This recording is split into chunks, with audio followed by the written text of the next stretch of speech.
السلام علیکم ورحمۃ اللہ وبرکاتہ۔ میرے ہم سفر دوستو، آپ سے مخاطب آپ کا میزبان قاری محمد اشرف غوری۔ تو جناب آئیے خوبصورت گفتگو سماعت فرمائیں۔ اللہ تعالیٰ آپ سب کو شاد و آباد رکھے۔ تو میرے پیارے دوستو، میرے ساتھ جو آپ منسلک ہیں، اللہ تعالیٰ آپ کو ہمیشہ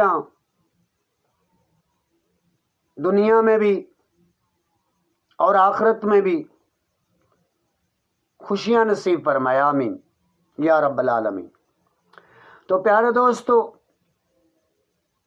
ایک شہزادی اپنی دو سہیلیوں کے ساتھ سیر و تفریح کے لیے جا رہی تھی۔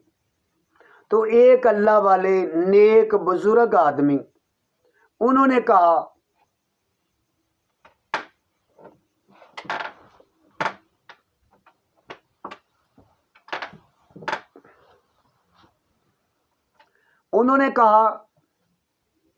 ان کی نیت غلط نہیں تھی۔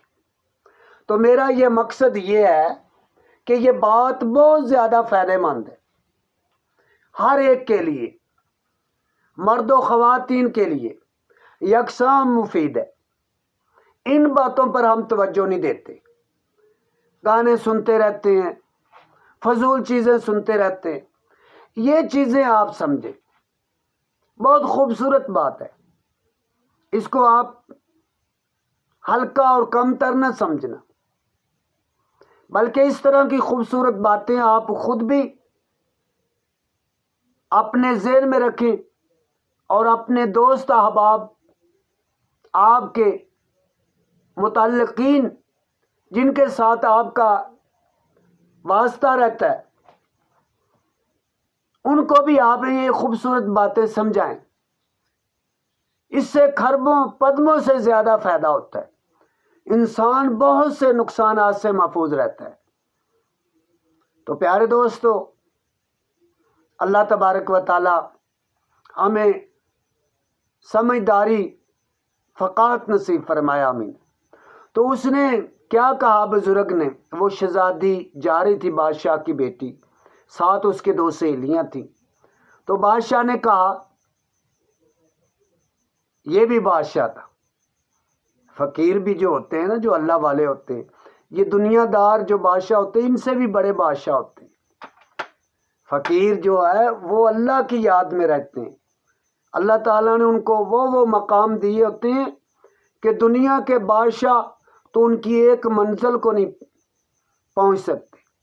جو اصل اور سچے فقیر ہوتے ہیں، جو اللہ کی یاد میں مست رہتے ہیں۔ تو اس نے کیا کہا، نہ اگلی تو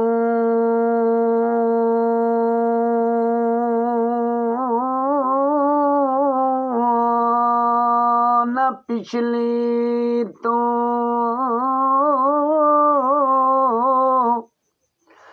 میں صدقے جاواں وچلی تو، نہ اگلی تو نہ پچھلی تو میں صدقے جاواں وچلی تو۔ جو درمیان میں لڑکی تھی، اس نے سمجھا، غلط فہمی آ گئی نا، غلط فہمیاں گھر تباہ کر دیتی، شک شبہات میاں بیوی کے درمیان پیدا ہو جائیں تو گھر رسوا ہو جاتے، بہن بھائی کے درمیان غلط فہمیاں بڑھ جائیں تو تباہ ہو جاتا ہے رشتہ، دوستوں کے درمیان غلط فہمی شیطان ڈال دے یا شیطانی صورت میں کوئی اور ڈال دے تو وہ دوستیاں دشمنیوں میں بدل جاتے۔ تو اس لیے شک شبہات سے اپنے آپ کو محفوظ رکھنا چاہیے۔ تو اب جناب اس نے اپنے باپ سے شکایت کی کہ فلاں آدمی نے مجھے یہ کہا ہے۔ تو بادشاہ نے اس کو بلایا کہ تو نے میری بیٹی کی بے ادبی کی ہے، گستاخی کی ہے، لہٰذا تیری یہ سزا ہے۔ اس نے کہا، سرکار میری بات سنیں۔ بیٹی نے کیا کہا ہے؟ بیٹی نے کہا ہے کہ آپ نے کہا ہے کہ نہ اگلی تو نہ پچھلی تو میں صدقے جاواں وچلی تو یہ درمیان میں تو میری بیٹی تھی، آپ نے میری بیٹی کی توہین کی۔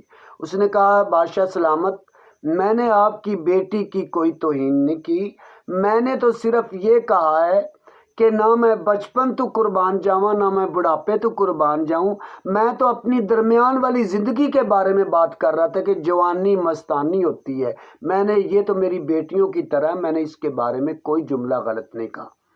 تو بادشاہ نے اس کی اس وضاحت کو جو اس نے کی سمجھا اور اس کو باعزت چھوڑ دیا، تو ان کی غلط فہمی دور ہوگی۔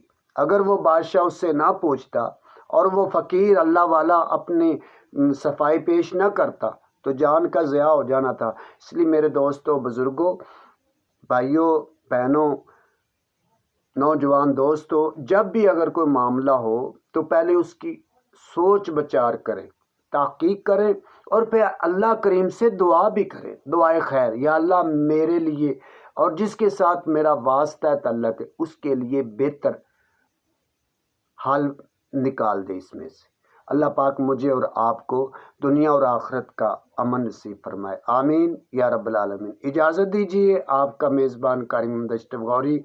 تو زندگی باقی، ملاقات باقی۔ اللہ حافظ۔ پاکستان زندہ باد۔